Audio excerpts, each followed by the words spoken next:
Hello! This is Citcit. Sit, alibang-bang. Huwag sitsitan dahil may pangalan. Maghahatid sa inyo ngayon ng bagong kaalaman. Gagawa tayo ngayon ng ref hand towel. Let's go!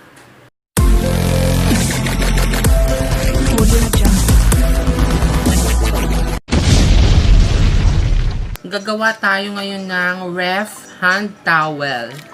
So, bali gumawa na ako ng pattern. Ganito yung, bali ito yung pinaka-ano, dito ko ilalagay yung aking towel. Microfiber to. Microfiber cloth. Maganda to, masipsip to sa basa. Kaya, magtatabas muna tayo. Ito yung tela kong pang tawag nito. Basta yung sa unahan, yung sa taas. Tatabasin natin. Lalagyan ko siya ng pampatigas. Mas maganda pag may pampatigas eh. Ano ba tawag sa tool na to? Soft tool. Wala kasi akong fiber peel. Eh, ito na lang. Sasabay na natin sa pagtabas. Sandali. Tutupin ko ng tatlong beses para masabay na sa pagtabas ng ating pattern. Ganyan. Ilatag natin na mag-igi.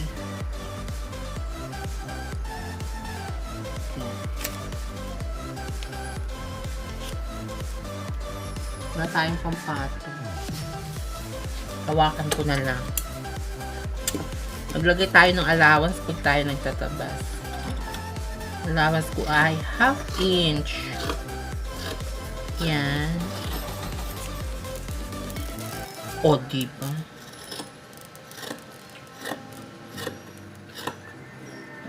Yan. Ay. Dito na ako nagtabas kasi maliit lang naman itong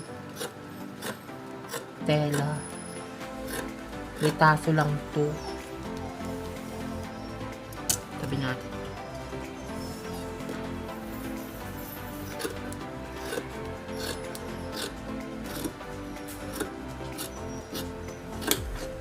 Yan. Ito yung mga ating sewing allowance. Yan. Sewing allowance. Tatabi natin ito. And then, tapos pala ako ng gawin natin pangtali. Ang gawin natin pantali ay siguro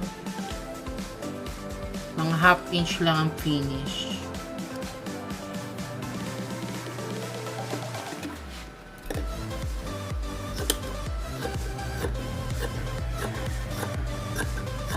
Yan.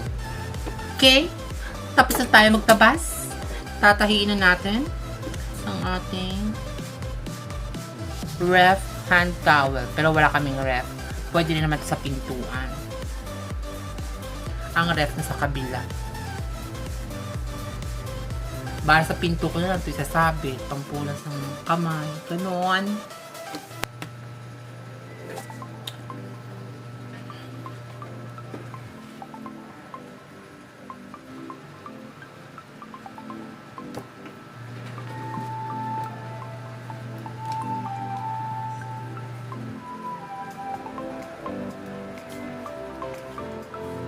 Gawin natin. Ipiplits muna natin to hanggang sa makuha natin ang kasya dito sa natin. Ilang inches ba to? 6 inches. Kaya kailangan natin itong i-plits para magiging 6 inches. Ganito.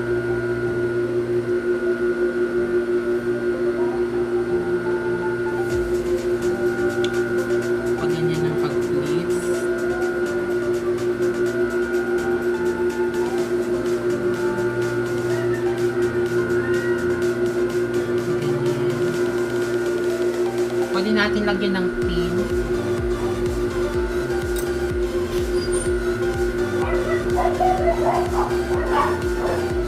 Siyempre, andyan na naman po ang mga extra kong mga aso.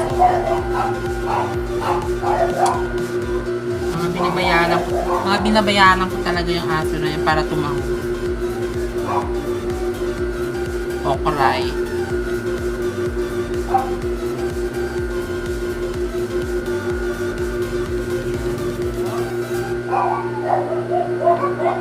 I-set muna natin para hindi mahirap magtahi.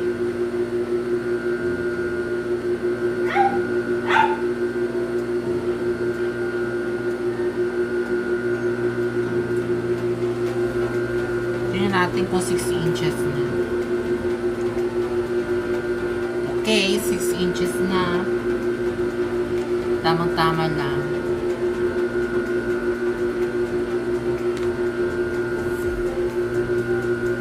Aray, ang puro ng pin ko. Peke yata itong mga pin ko.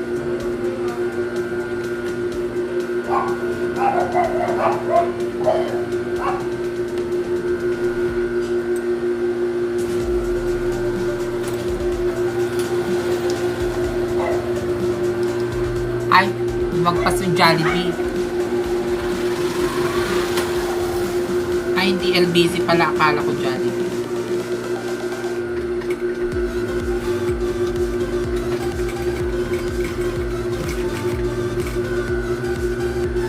Basting muna natin.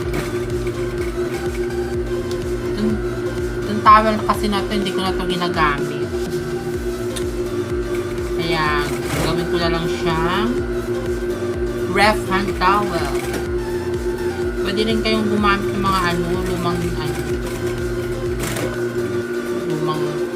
t-shirt. Gawin yung ganito para presentable naman. Maganda tingnan. Kunin natin yung mga pin. Baka tayo magkatusok-tusok. Mahirap na. Then, kunin natin tong ating sabit. Basta yung sa unahan. Ay, ano ba ito? Pangit yata nakuha ko. Huwag na yan. Tap na natin. And then,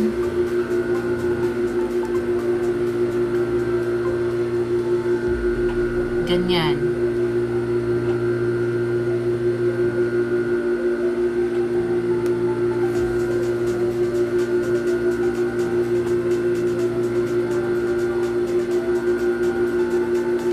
Sa gitna to, kunin natin yung isa. Ganyan. Paganyan siya. Yan. Palaman. Tapos, ilagay natin yung isa.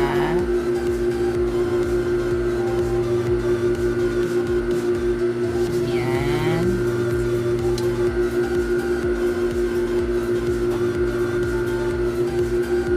Tapos, tahiin na natin.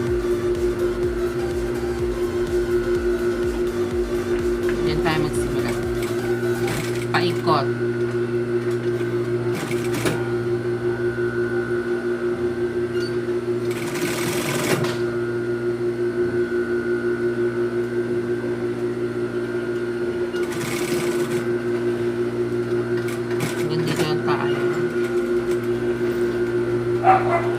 Yan. Tapos dito sundan natin yung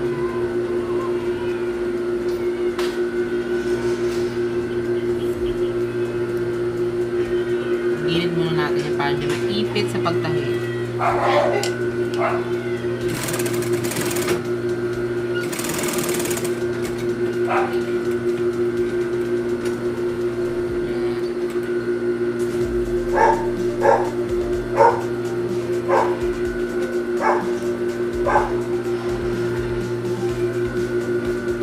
Hanggang dyan lang tayo.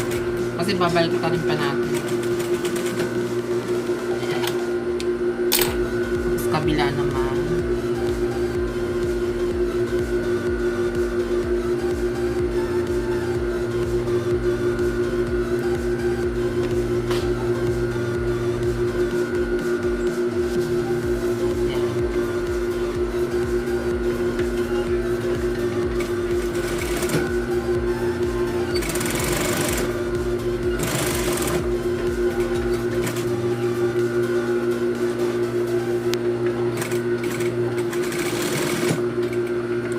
Ganun lang kadali.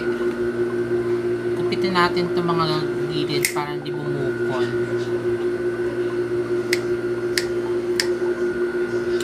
Puro na nipel ko. Baliktarin natin. Pak! Yan.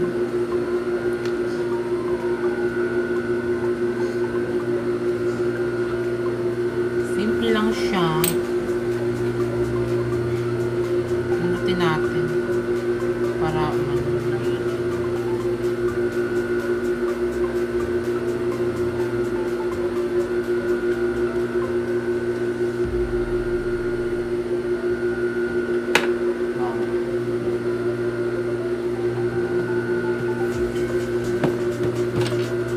yan.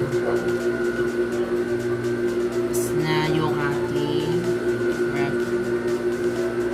hand towel. Gagawa tayo ng tali.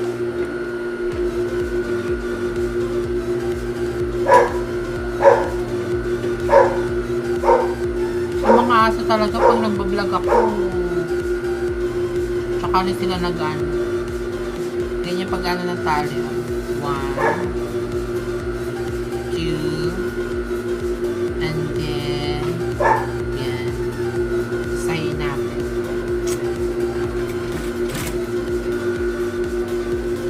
116 lang.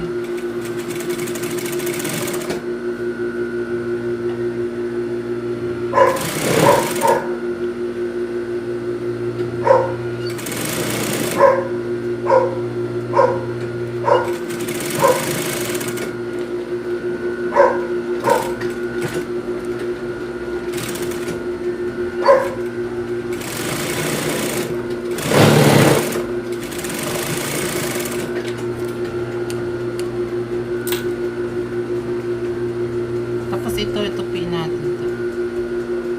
Ayan. Ayusin natin.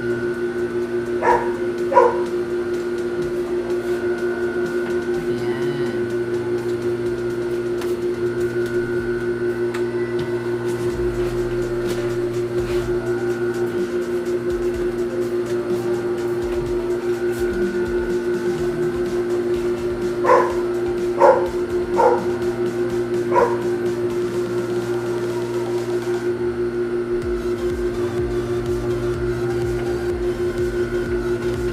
Sarado na natin.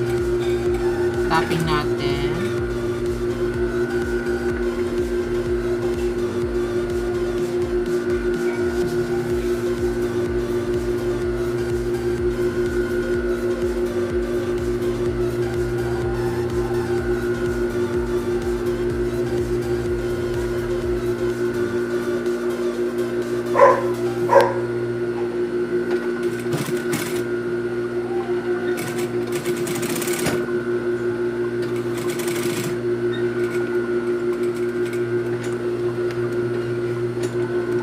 Tapin natin paikot.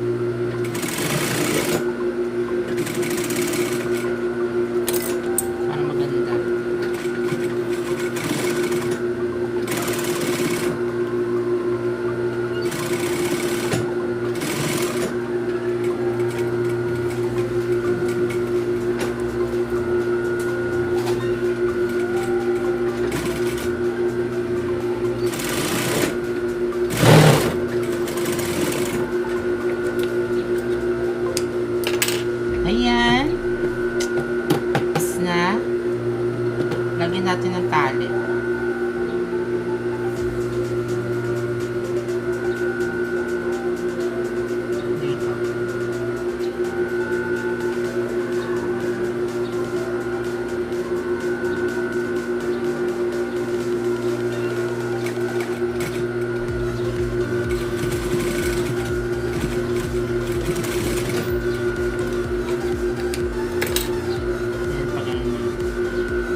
Manual nyo na lang. Yan.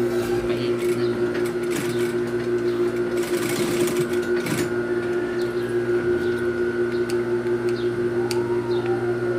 Diba, sandali lang tahiin ang ating ref towel. Ref hand towel. O kaya door hand towel.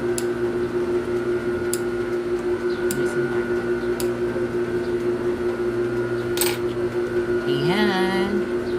O, diba? Tapos na.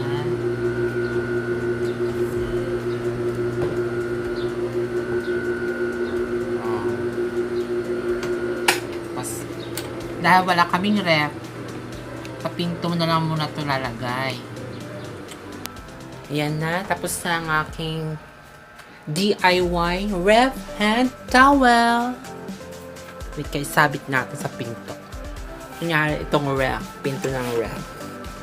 Oh. Ayan. Labongga. Gumawa na kayo ng para sa inyo. Para hindi na kayo bumili sa palengke. Mahal sa palengke, 35 pesos. Yan o. Oh. Microfiber cloth. Microfiber cloth. That's it for now. Thank you for watching. Please don't forget to subscribe to my channel.